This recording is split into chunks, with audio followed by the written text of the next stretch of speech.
Salam Horas.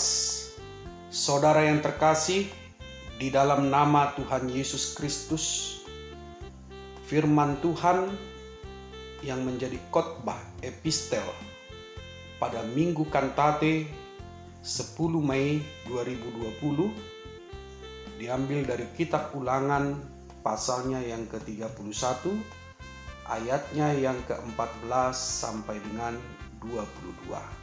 Saya akan membacakannya bagi kita.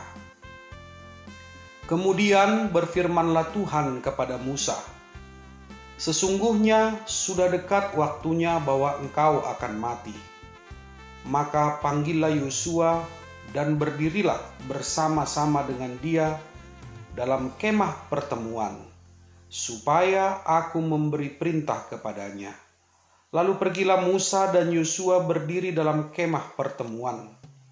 Dan Tuhan menampakkan diri di kemah itu dalam tiang awan, dan tiang awan itu berdiri pada pintu kemah. Tuhan berfirman kepada Musa, "Ketahuilah, engkau akan mendapat perhentian bersama-sama dengan nenek moyangmu, dan bangsa ini akan bangkit dan berzina dengan mengikuti allah asing yang ada di negeri, kemana mereka akan masuk. Mereka akan meninggalkan aku dan mengingkari perjanjianku yang kuikat dengan mereka. Pada waktu itu murkaku akan menyala-nyala terhadap mereka. Aku akan meninggalkan mereka dan menyembunyikan wajahku terhadap mereka, sehingga mereka termakan habis dan banyak kali ditimpa malapetaka serta kesusahan. Maka pada waktu itu mereka akan berkata, 'Bukankah malapetaka itu menimpa kita? Oleh sebab Allah kita tidak ada di tengah-tengah kita?' Tetapi aku akan menyembunyikan wajahku sama sekali pada waktu itu, karena segala kejahatan yang telah dilakukan mereka, yakni mereka telah berpaling kepada Allah lain. Oleh sebab itu tuliskanlah nyanyian ini dan ajarkanlah kepada orang Israel. Letakkanlah di dalam mulut mereka, supaya nyanyian ini menjadi saksi bagiku terhadap orang Israel. Sebab aku akan membawa mereka ke tanah yang kujanjikan dengan sumpah kepada nenek moyang mereka, yakni tanah yang berlimpah-limpah susu dan madunya. Mereka akan makan dan kenyang dan menjadi gemuk, tetapi mereka akan berpaling kepada Allah lain dan beribadah kepadanya. Aku ini akan dinista mereka, dan perjanjianku akan diingkari mereka. Maka apabila banyak kali mereka ditimpa malapetaka serta kesusahan, maka nyanyian ini akan menjadi kesaksian terhadap mereka. Sebab nyanyian ini akan tetap melekat pada bibir keturunan mereka. Sebab aku tahu niat yang dikandung mereka pada hari ini, sebelum aku membawa mereka ke negeri yang kujanjikan dengan sumpah kepada mereka. Maka Musa menuliskan nyanyian ini dan mengajarkannya kepada orang Israel. Demikian firman Tuhan. Saudara yang terkasih di dalam nama Tuhan Yesus Kristus, pada saat Musa sudah lanjut usia dan akan meninggal dunia, maka Tuhan ingin Musa menyampaikan pesan-pesan terakhirnya. Apakah pesan terakhir dari Tuhan melalui Musa? Tuhan ingin bangsa Israel tahu bahwa mereka akan melawan Tuhan di masa yang akan datang. Ayatnya yang ke-16. Dan saat mereka melawan Tuhan, maka Tuhan akan menghukum mereka dengan berbagai kesusahan. Ayat 17. Dan hal tersebut dibuat Tuhan supaya mereka mengerti bahwa dosa mereka telah membuat Tuhan berpaling dari mereka. Ayat 17-18.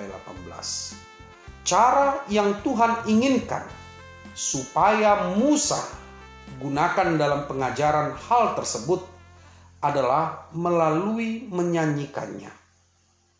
Maka Musa kemudian mengajarkan bangsa Israel nyanyian mengenai pesan Tuhan kepada mereka, mengenai apa yang mereka akan alami dan sikap Tuhan saat mereka meninggalkan Tuhan. Dengan demikian, kita melihat bahwa nyanyian yang digunakan untuk mengajar bangsa Israel sebenarnya adalah pesan firman Tuhan sendiri. Nyanyian yang seperti ini pada dasarnya tidak beda dengan pemberitaan firman Tuhan. Nyanyian seperti ini dapat menjadi sarana bagi seseorang untuk mengalami perjumpaan pribadi dengan Tuhan.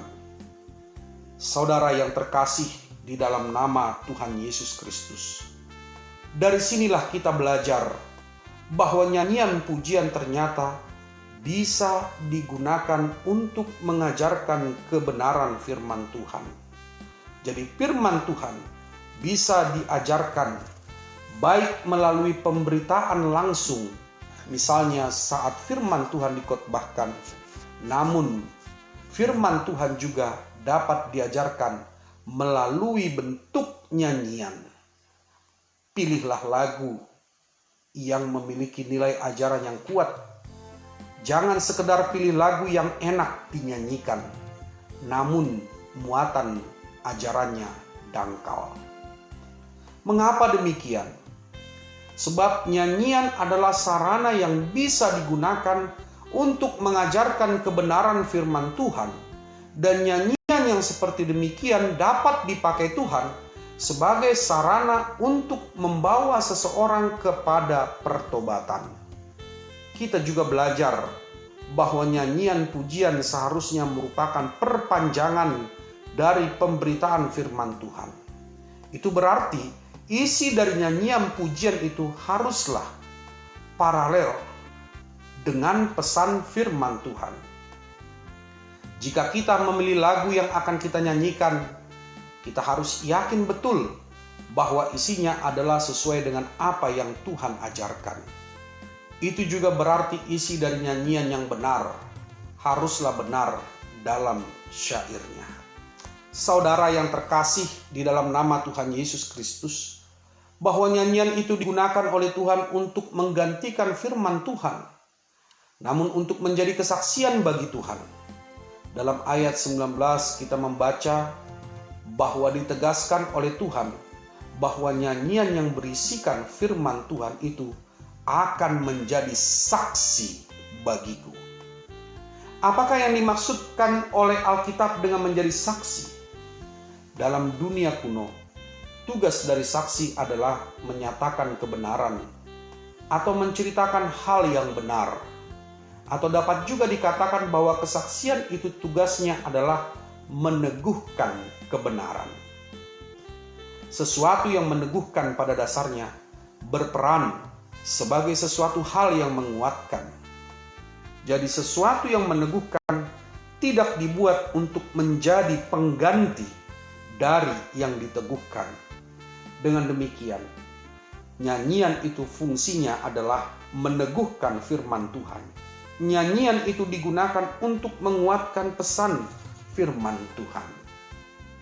Saudara yang terkasih di dalam nama Tuhan Yesus Kristus, selama kita hidup di dunia ini, susah, senang, atau ketika pandemi COVID-19 pada saat ini, atau nanti selesai pandemi COVID-19, marilah kita tetap menyanyikan keselamatan dari Tuhan, memuji Tuhan dengan nyanyian syukur, sukacita, dan kemuliaan bagi Allah Bapa, Tuhan Yesus Kristus, dan Roh Kudus yang menuntun dan membimbing hidup kita sehingga menjadi kesaksian dan pengajaran akan kebaikan Tuhan.